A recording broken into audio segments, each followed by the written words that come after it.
कहानी शुरू होती है कोझिकोड, केरल से। यहाँ रहता है एक सीधा सादा, शर्मीला लेकिन बहुत प्यारा लड़का, सचिन संतोष। उसने इंजीनियरिंग पास की है और सपना देखता है कि वो यूके जाएगा, वहां पढ़ाई करेगा और अपनी नई जिंदगी शुरू करेगा। लेकिन किस्मत को कुछ और ही मंजूर था। उसका यूके वीजा रिजेक्ट हो जाता है। सारे सपने टूट जाते हैं। घर वाले थोड़ा निराश होते हैं, पर उसे संभालते हैं। पापा कहते हैं, अब हैदराबाद जाओ, गेट की तैयारी करो, कुछ बनो। दिल भारी करके सचिन हैदराबाद चला जाता है। उसे लगता है बस अब जिंदगी खत्म सी हो गई है, पर उसे नहीं पता यही शहर उसकी पूरी दुनिया बदल देगा। हैदराबाद पहुंचते ही सचिन को सब अजीब लगता है। ट्रैफिक, लोग, भाषा और तेज रफ्तार जिंदगी। शुरू में वो बहुत अकेला महसूस करता है। फिर उसकी मुलाकात होती है अखिल, संगीत प्रताप से, जो उसका रूममेट बनता है। अखिल एकदम उल्टा है, बातूनी, निडर, शरारती और बेहद मजेदार। वो सचिन की जिंदगी में एनर्जी भर देता है। दोनों की दोस्ती फिल्म की जान है, हंसी मस्ती और याराना। एक दिन एक फ्रेंड की सगाई पार्टी में सचिन पहली बार देखता है रीनू रॉय, ममिता बैजू को। वो खूबसूरत, स्मार्ट और कॉन्फिडेंट है। एक आईटी कंपनी में काम करती है और उसी पल सचिन का दिल फिसल जाता है। उसे बस रीनू ही नजर आने लगती है। सचिन कोशिश करता है कि किसी तरह रीनू के करीब जाए, कभी फ्रेंड्स के जरिए, कभी बहाने से। लेकिन जब भी वो उसके सामने आता है, बोल ही नहीं पाता। अखिल मजे ले लेकर उसे चिढ़ाता है, भाई बोल देना, वरना शादी किसी और से कर देगी। रीनू भी एक समझदार लड़की है। उसका एक पुराना बॉयफ्रेंड आजू वर्गीज था, जिससे उसका रिश्ता टूट गया था। इसलिए वो अब किसी नए रिलेशन से डरती है। लेकिन सचिन की मासूमियत और सच्चाई उसे धीरे धीरे अट्रैक्ट करने लगती है। दोनों की दोस्ती बढ़ती जाती है। कभी कॉफी डेट, कभी क्लास के बाद छोटी बातें, कभी बारिश में भीगना। वो पल जब दोनों खामोश खड़े रहते हैं, बस आंखों से सब कह देते हैं, वो सबसे खूबसूरत सीन है। सचिन अब पूरी तरह से रीनू से प्यार करने लगता है। लेकिन उसका इजहार करने का टाइमिंग हमेशा गलत होता है। कभी फोन कट जाता है, कभी कोई आ जाता है, कभी खुद डर के भाग जाता है। अखिल हर बार नया आइडिया देता है, ब्रो ऐसे बोल, फिल्मी स्टाइल में, और हर बार मामला फेल हो जाता है।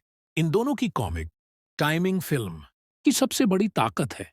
रीनू को भी अब समझ आने लगता है कि सचिन उसे पसंद करता है, पर वो चुप रहती है। उसे डर है कि कहीं उसकी जिंदगी में फिर दर्द न लौट आए। फिर अचानक रीनू की जिंदगी में उसका एक्स बॉयफ्रेंड अजू वापस आ जाता है। वो कहता है कि अब वो बदल गया है और फिर से रिश्ता बनाना चाहता है। रीनू का दिल कंफ्यूज हो जाता है। सचिन दूर से ये सब देखता है और टूट जाता है। वो खुद को दूर कर लेता है, क्लास छोड़ देता है, किसी से बात नहीं करता।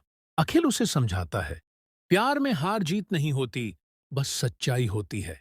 रीनू धीरे धीरे समझती है कि अजू से अब कोई रिश्ता नहीं बचा, और जो सच्ची मोहब्बत है वो सचिन की मासूम आंखों में है। लेकिन तब तक सचिन खुद को पीछे खींच चुका होता है। फिल्म का सबसे इमोशनल सीन जब रीनू बेंगलुरु जॉब ट्रांसफर पर जा रही होती है। सचिन हिम्मत करके उसे मिलने आता है और पहली बार खुलकर बोलता है, मुझे नहीं पता तुम मेरे बारे में क्या सोचती हो, पर मैं तुम्हें इसलिए पसंद करता हूं क्योंकि तुमने मुझे बेहतर इंसान बनना सिखाया। रीनू की आंखों में आंसू आ जाते हैं। वो कुछ वादा नहीं करती, बस मुस्कुराकर कहती है, थैंक यू सचिन, तुम जैसे लोग प्यार पर यकीन दिलाते हैं। दोनों अलग हो जाते हैं, न किसी झगड़े से, न किसी ड्रामे से, बस एक खामोश मुस्कुराहट के साथ। आखिर में हम देखते हैं कि सचिन अब वही पुराना लड़का नहीं रहा। वो अब आत्मविश्वासी है, मेहनती है और जिंदगी को नए नजरिए से देखता है। वो अपनी पढ़ाई पर ध्यान देता है, अपने सपनों की नई मंजिल ढूंढता है। रीनू बेंगलुरु में अपने करियर में आगे बढ़ती है। कभी कभी वो उनके साथ बिताए पलों को याद करके मुस्कुरा देती है। दोनों अपने रास्ते पर हैं, पर दिल में एक दूसरे की याद हमेशा रहेगी। फिल्म का एंड सीन बहुत प्यारा है। बैकग्राउंड में विष्णु विजय का सॉफ्ट म्यूजिक चलता है और कैमरा दोनों की जिंदगी के छोटे छोटे पलों पर रुक जाता है। प्रेम आलू एक प्यारी, हल्की फुल्की लेकिन बहुत सच्ची कहानी है, जो बताती है कि हर प्यार का एंड हैप्पी एंडिंग नहीं होता, पर हर प्यार हमारे अंदर कुछ अच्छा बदल देता है। ये फिल्म दिखाती है कि कैसे कभी कभी एक छोटी सी मुलाकात हमारी सोच, हमारा आत्मविश्वास और हमारी जिंदगी बदल देती है।